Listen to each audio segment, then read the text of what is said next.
10 محرم کا روزہ رکھنا مسنون ہے، ساتھ 11 کا یا 9 کا شامل کر لیا جائے۔ حضور جب تشریف لائے مدینہ المنورہ میں تو حضور نے دیکھا کہ یہود روزہ رکھتے تھے، تو پوچھا تم روزہ کیوں رکھتے ہو؟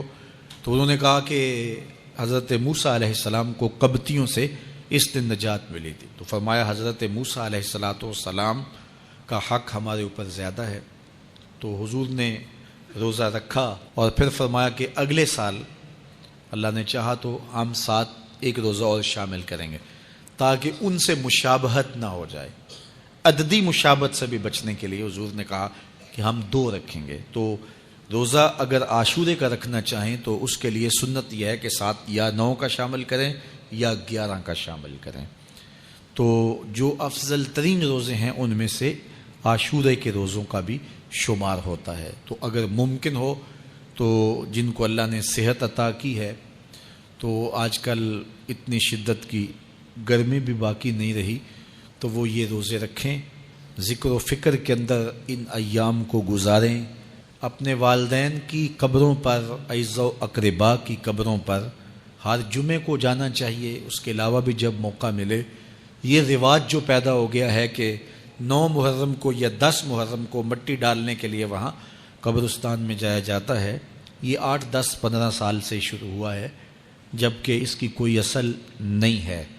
تو اگر آپ روٹین سے جاتے ہیں تو آپ کو ہر جمعے کو جانا چاہیے والدین کی قبروں پر، اور وہاں جا کے ہر جمعے کو سورہ یاسین کی تلاوت کرنی چاہیے۔ تو سال کے بعد صرف 10 محرم کو یا 9 محرم کو جانا، یہ بہرحال اس دور کی ایجاد ہے، یہ کوئی مسنون نہیں ہے اور یہ کوئی سنت نہیں ہے۔ تو روٹین سے اگر کوئی جانے والا ہے تو چلا جاتا ہے تو کوئی حرج نہیں ہے۔ تو باقی یہ بڑے اشرف ایام ہیں، بابرکت ایام ہیں، اور ان کو بہت ساری نسبتیں حاصل ہیں۔